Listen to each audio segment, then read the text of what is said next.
This is Matt Russell from the FX Power Course, and welcome to the DailyFX walkthrough. So here are the four pairs that I will be discussing this evening: the Kiwi dollar, Aussie dollar, the Euro dollar, and the dollar yen. So let's go ahead and pull up the charts.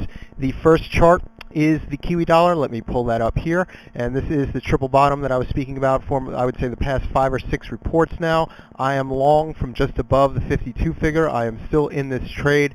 Prices, again, another day of kind of going sideways, at least yesterday. So I'm still in this trade right now. Not as confident because, again, it is a little flat here. Ideally, I would like to see prices come down, touch that, make this third bottom here and then explode. But what has happened is prices are kind of going sideways, which is decreasing my confidence on the bullish side, but I am not exiting my position. I still feel that this is a valid support level, and prices do still have a good chance of rallying from this point. And what I want to do now is kind of skip the order a little bit and go to the Euro dollar, because in the Euro dollar we actually did have that explosiveness in terms of a rally here off that 78.6 fib, which I've been mentioning for the past, I would say, 5 or 6 reports as well. Prices came down. We had this candle here. I was speaking about how this candle here was a good signal for a reversal. This is typical of significant bottoms, very tricky to get an entry, and this candle here probably stopped out a lot of people, and then prices did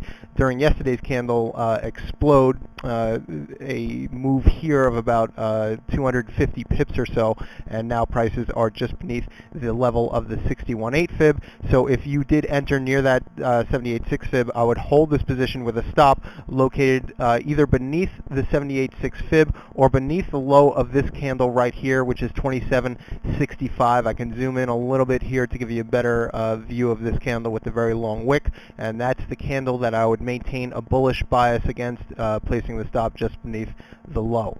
The next chart is the Aussie dollar, and this was a 60-minute trade that I mentioned yesterday.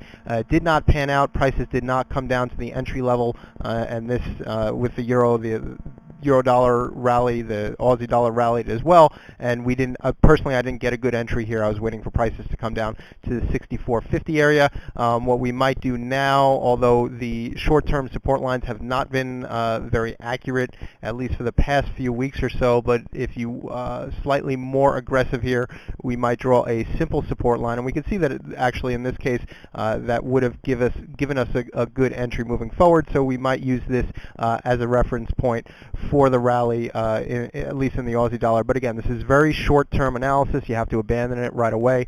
For example, a short-term trader, if prices come down to this support line, you might look to enter with a stop maybe 20 or 30 pips beneath the support line, or you would also exit on a close beneath that support line. The last chart is the dollar yen, and this is the 60-minute chart. This is about 30 days back, and this is the big head and shoulder pattern here. This is the left shoulder here. This is the head. This is the right shoulder. Again, I am still in this position, short from the 90-80 area, and we can see prices have sort of meandered a little bit as well in this pair. And this is a good example of consolidation after a very sharp move lower on this candle right here. Again, this is very short-term analysis. This is the hourly chart, and we can see prices kind of going sideways here. In my opinion and in my experience, I would expect a downside resolution to this consolidation pattern right here. So aggressive traders might want to draw a simple resistance line here and look for maybe short trades. But again, short-term analysis, abandon the trade idea if anything starts to move against you. And certainly, let's say if you have this line drawn at this level here, you would exit on a close above the high of this candle right here, which would be maybe the 89.70 area. So again, looking for short trades, as I do expect this consolidation pattern to resolve itself with a downside breakout beneath that 88 figure, and then to go down and test the low over here. Again, my name is Matt Russell. I'm an FX Power Course instructor here at FXCM. Thanks for listening.